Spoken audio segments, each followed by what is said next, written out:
If you are a regular viewer of my channel, you probably remember this one. It has been a long time in the making, and it has been the subject of 4 videos. In one of those videos I realized that this chuck is too small for the work I want to do with it. It can only hold up to 13 centimeters, and that's too small for this reamer and drill bit that I need to use to make a 20mm boring bar holder for my vintage Kerger lathe.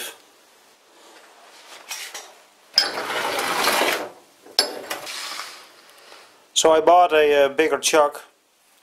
It's a Sun Au again, and I got it from eBay. The package got a little damaged during shipping, but that's not a big deal.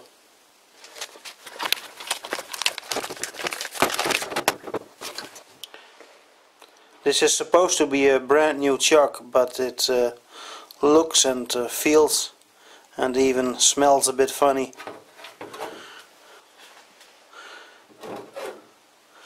There's a dirty grease in here, some damage here and there, and when you open it all the way up it gets harder to turn near the end. The jaws look also a bit weird, almost like they have been badly reground to fit bigger drill bits, and therefore the smallest drill bit it can now hold is 3mm instead of the usual 1.5mm. The way I see it, this has all the markings of a reworked reject. But maybe I shouldn't judge the book by its cover. It was cheap, and if it runs reasonably true, I won't leave them a negative review. But if it turns out to be total crap, then they are in for some serious complaining. I will put a link to this product in the description below the video. Who knows, maybe it's a concentric miracle. I'm not affiliated with eBay. For that you need to buy stuff from Banggood, but they don't sell a chuck this size with a B16 taper. So now I have to remove this chuck from the arbor, preferably without too much damage. Luckily my YouTube shop teacher recently told me all about chuck wedges. These are 2 tapered metal plates that fit between the chuck and the arbor, and when pushed towards each other in the vise they will pop off the chuck. You can probably buy these cheaply on eBay, but I like the challenge of making some myself without using a mill. There's not that much room between the chuck and the arbor, but I will see if I got some scraptonium that might be up to the task. Found something.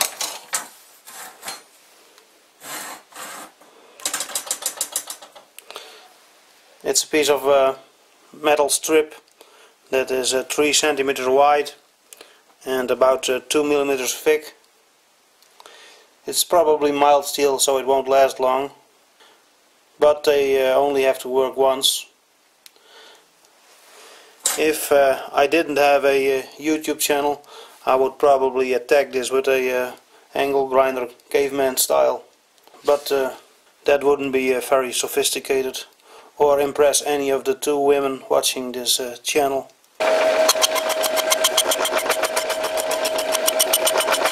Well, this is not really working. I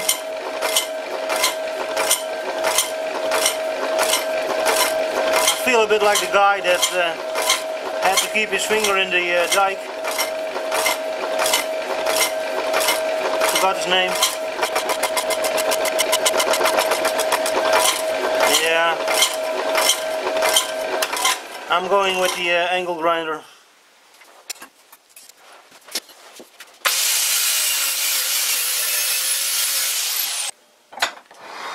The size of the wedges I'm making largely depends on the size of my vise and on how much the wedges overlap at the beginning. This is obviously a little bit too big, but for now that's okay. I'm planning to fix this metal plate to this steel block and then set it to a slight angle so I can cut it with my huge fly cutter. I think the biggest challenge would be to make this rigid enough so it won't work loose when fly cutting. It should also be more or less repeatable, so I can cut the second plate at the same angle.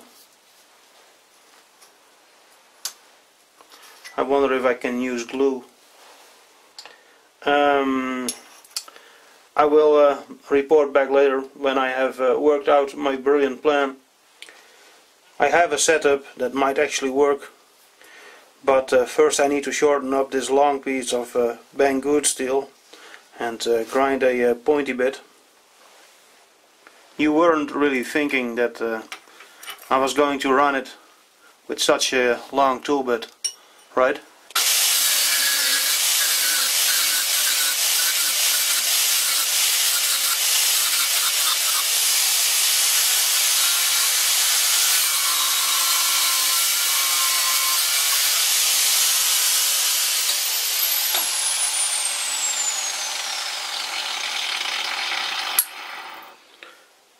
I think that was a bit soft for high-speed steel. That's disappointing. This is the original tool bit that came with the fly cutter, and it is also rather soft, and the pointy bit got flat all the time, and I had to reground it several times. I am hoping that this Banggood steel will perform better. It only cost €4, so I'm willing to take a chance. Who knows, maybe it is brilliant.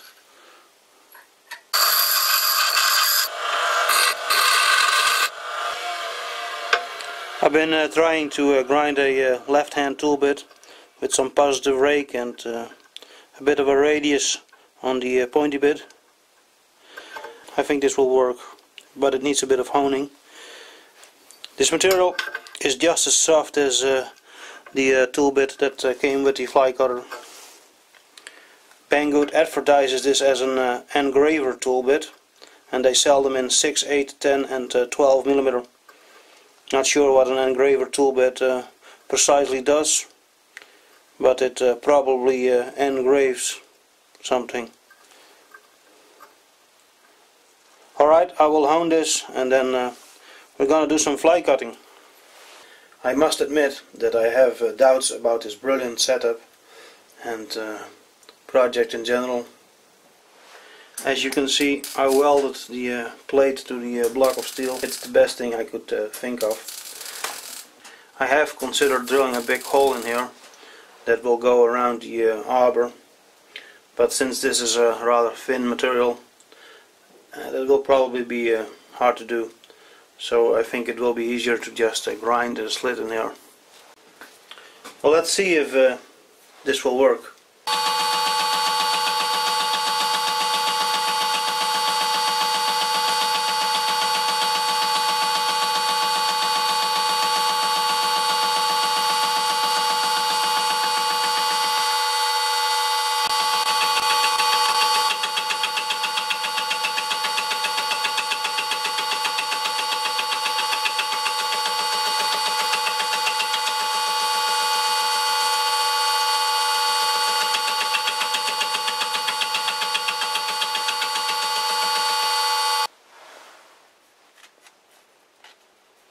Oh, that's rough.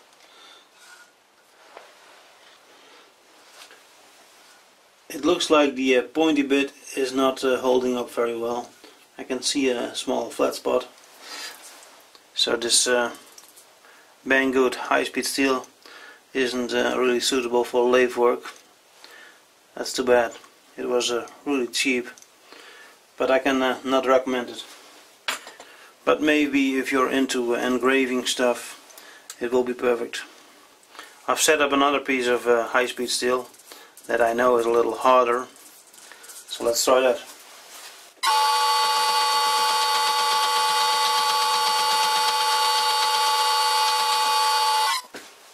maybe I should use some lube if I can find it.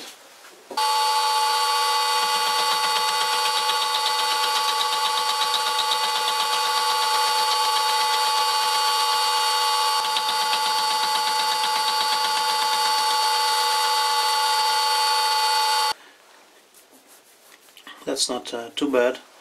I might be able to work with that. Alright, I'll take a few more passes and I'll show you more if something interesting is happening. Well, what I think is interesting.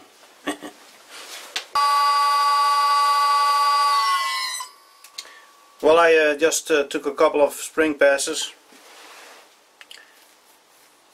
and the surface finish is reasonable. But let's check it with a dial indicator.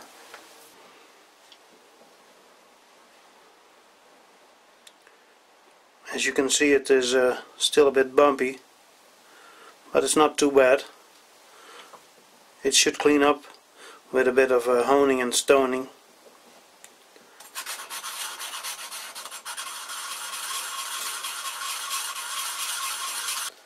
Here's the wedge after freeing it and some cleanup.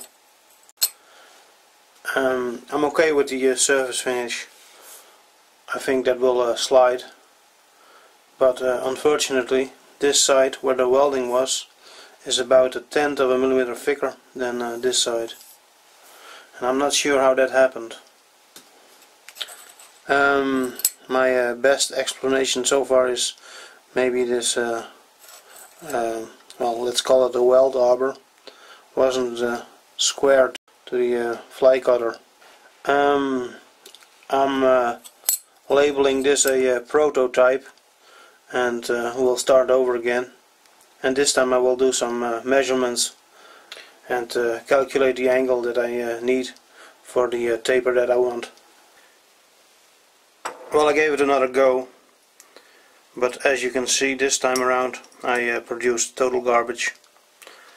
The cutter must have gotten dull because this surface finish is total shite, even after I stoned it a little. I think these hard welds were too much for the cutter. Or maybe I run the fly cutter too fast, I don't know. There's only 1.5 millimeter room between the arbor and the drill chuck, so that's an average thickness of 0.75 millimeter for each wedge, and it gets rather thin on the small side, and as you can see, it even got a little bend.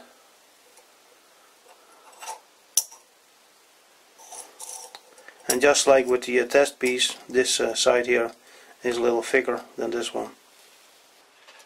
Well, I'm not going to waste any more time on this project. I didn't really like the idea when I started, and now I kind of hate it. Perhaps I'll try again if I ever get a milling machine. So now I will be switching to the number one tool in the shop, in any shop, the hammer, the tool that rules them all. You might remember this piece. It's the failed backing plate I made last winter, the one that got stuck on the spindle nose of my old lathe. I bored it out and removed most of the thread here, and now it fits the arbor I made.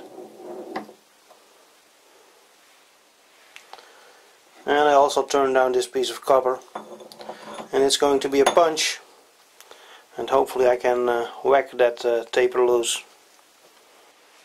The chuck isn't seated on the most ideal part here. If I whack it too hard, it might actually come apart. Hopefully that won't happen, because the ball bearings might fly everywhere, and this thing will end up unusable. Well, let's whack it and see what happens. Where's my number one tool?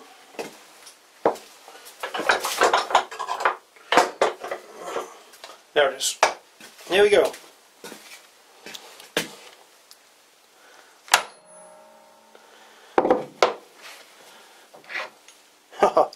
was way too easy.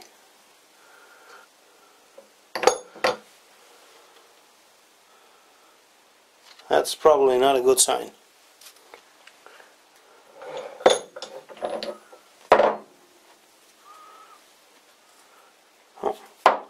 I'll stone this taper and install that other chuck.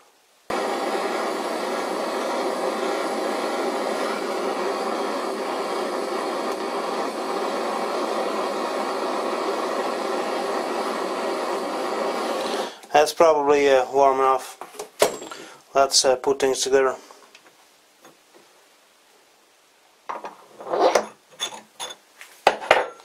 And now a few light whacks. Stay. Hopefully that will hold.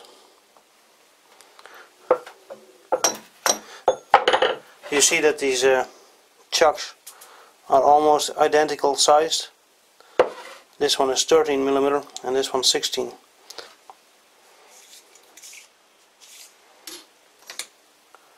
.38, almost 39, 37, 52, almost 53,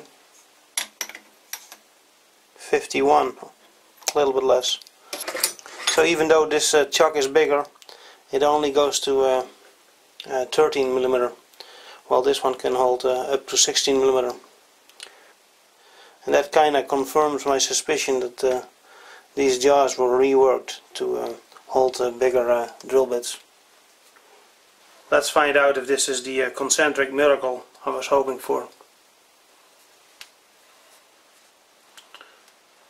That's actually not bad.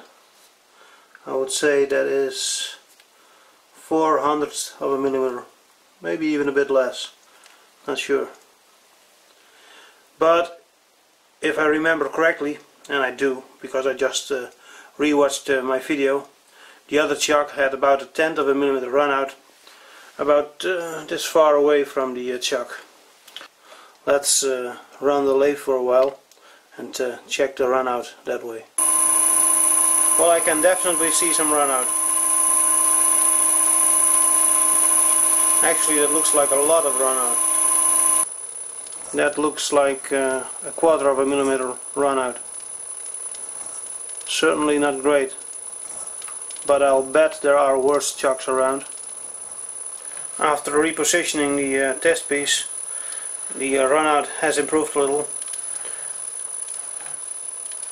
It's now about 0.17 of a millimeter. Let's reposition it again and see if I bought a random run out generator. And now it's about 0.22 of a millimeter.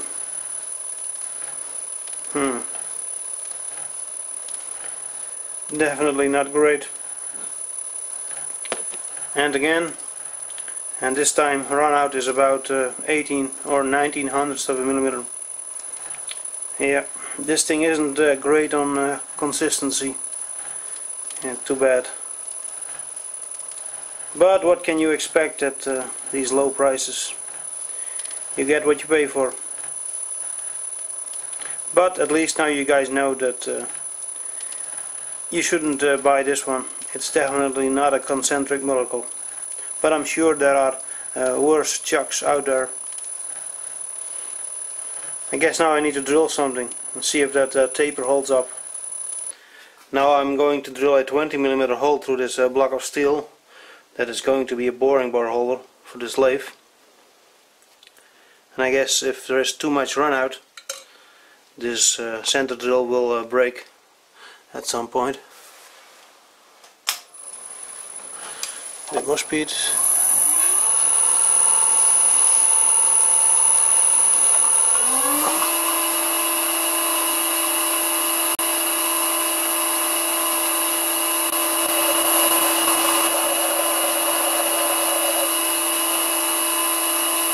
Well, that's the first step completed. Up next is a pilot drill.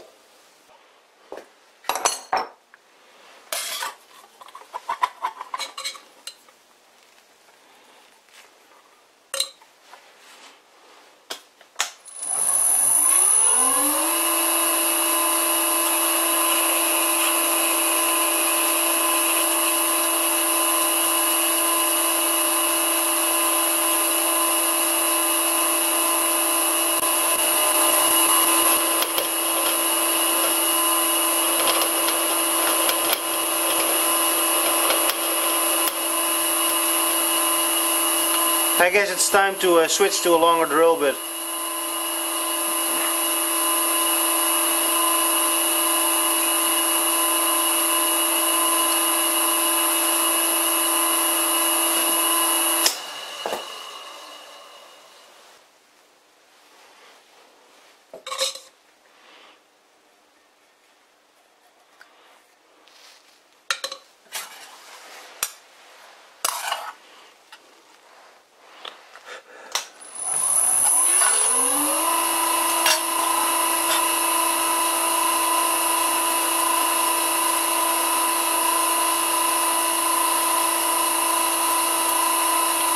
I don't believe there was much run out in the drill bit. At least I didn't notice it.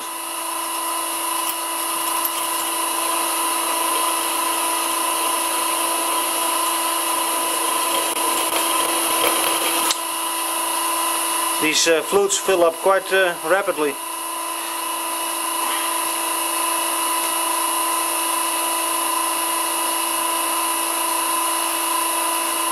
It's annoying you have to back off the drill bit this often.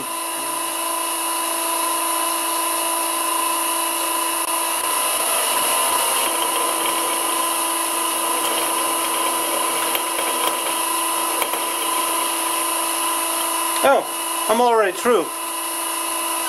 That's nice.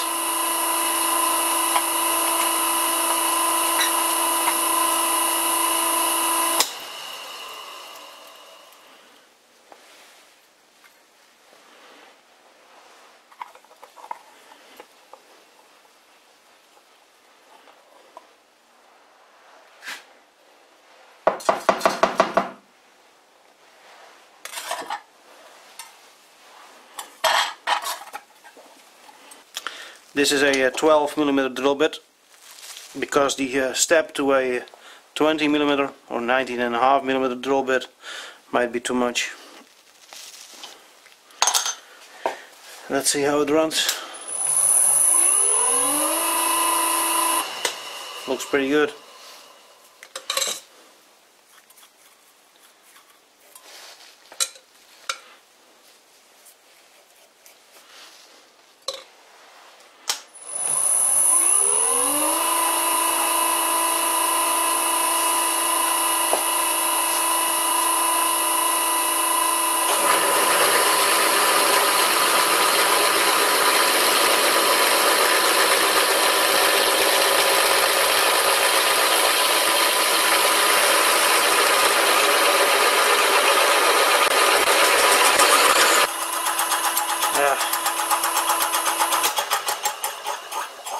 This can be so annoying.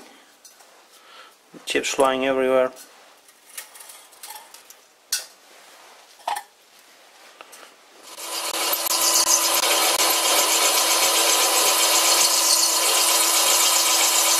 Finally, I can see the tip of the drill bit.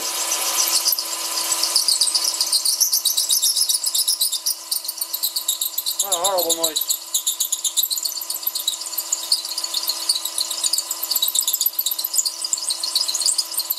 And I'm through.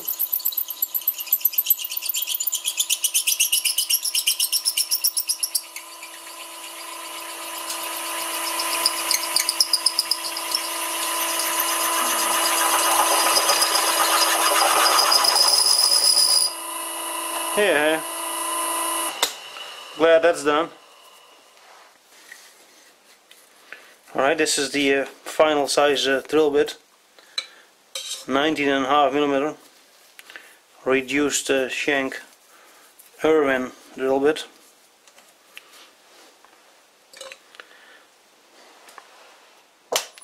Here you go.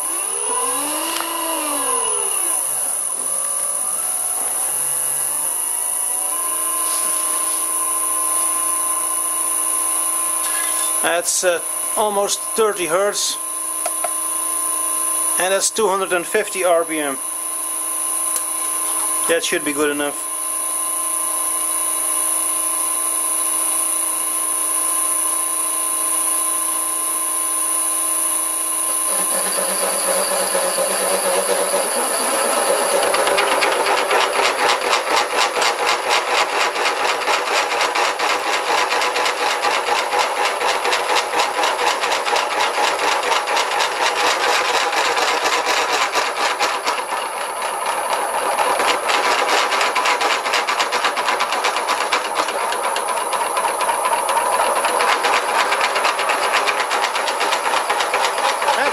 motherfucker!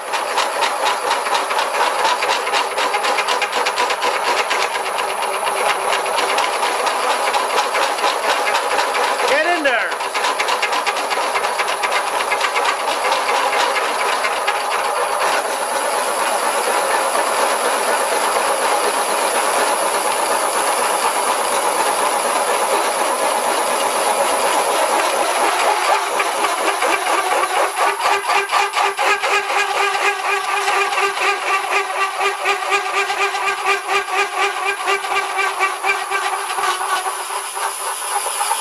Whew.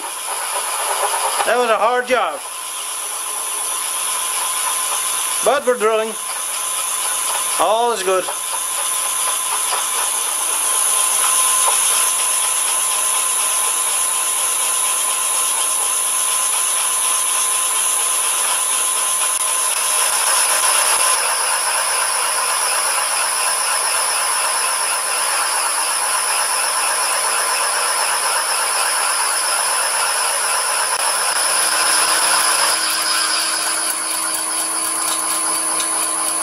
Inserting some lube through the rear opening.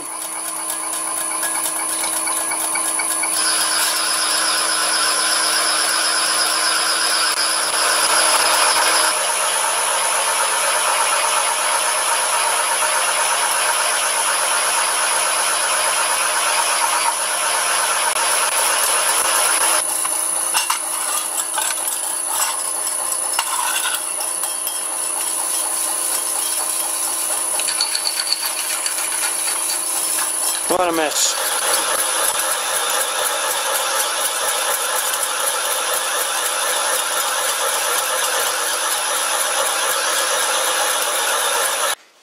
Alright, it's time to continue. The motor has cooled down to a temperature where I can hold it again. But it got up to almost 60 degrees Celsius. So I can only imagine how warm the bearings got. Here we go again.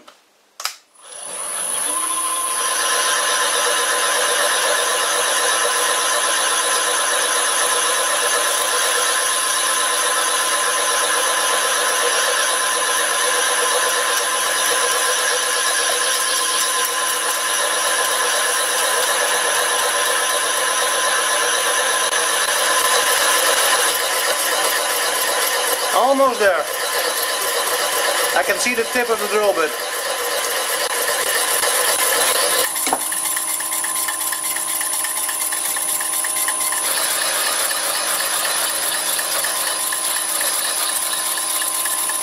Well, that's it. Done. It's the next day and the motor has cooled down overnight as expected, and it's now a little bit over 12 degrees Celsius. I'll check it again after I'm done reaming. I reinserted the reamer at least 6 times before I got it running reasonably true. That looks pretty good. Some lubricant.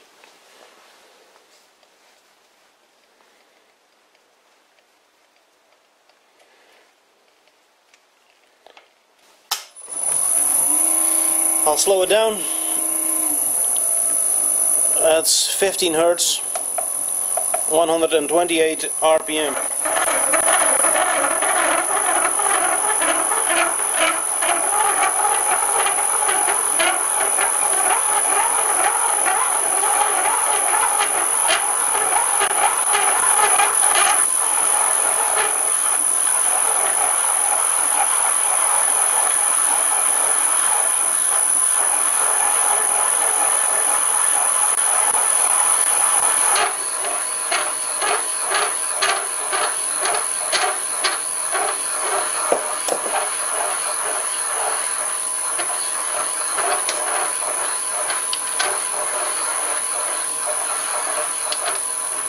Whoa.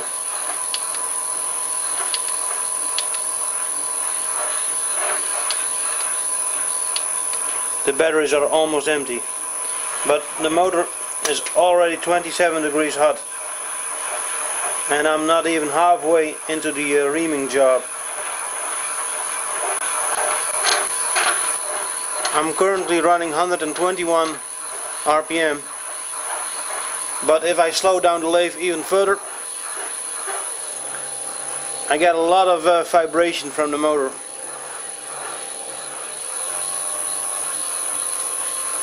And look at that belt flapping around. Still haven't ordered a new belt, although I'm not sure if the belt is the problem.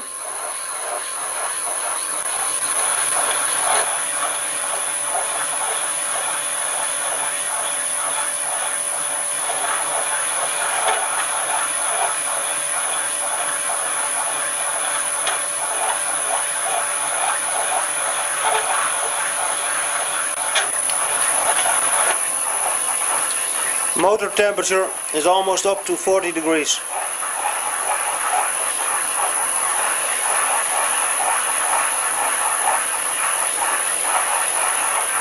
At this slow speed, the fan isn't doing much.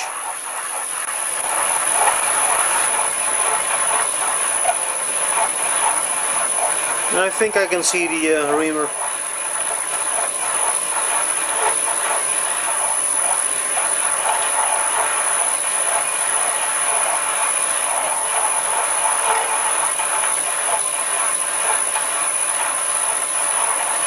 Almost there.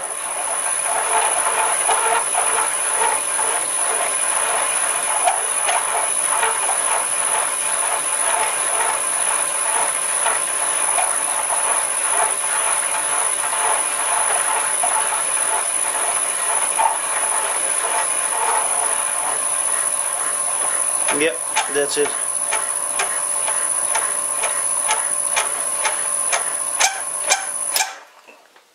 Let's check the temperature. 43 degrees.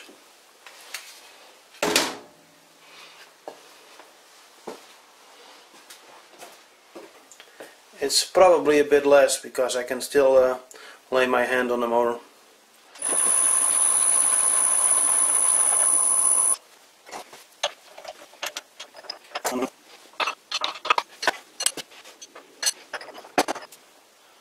Let's see if this hole is a tight fit for this boring bar.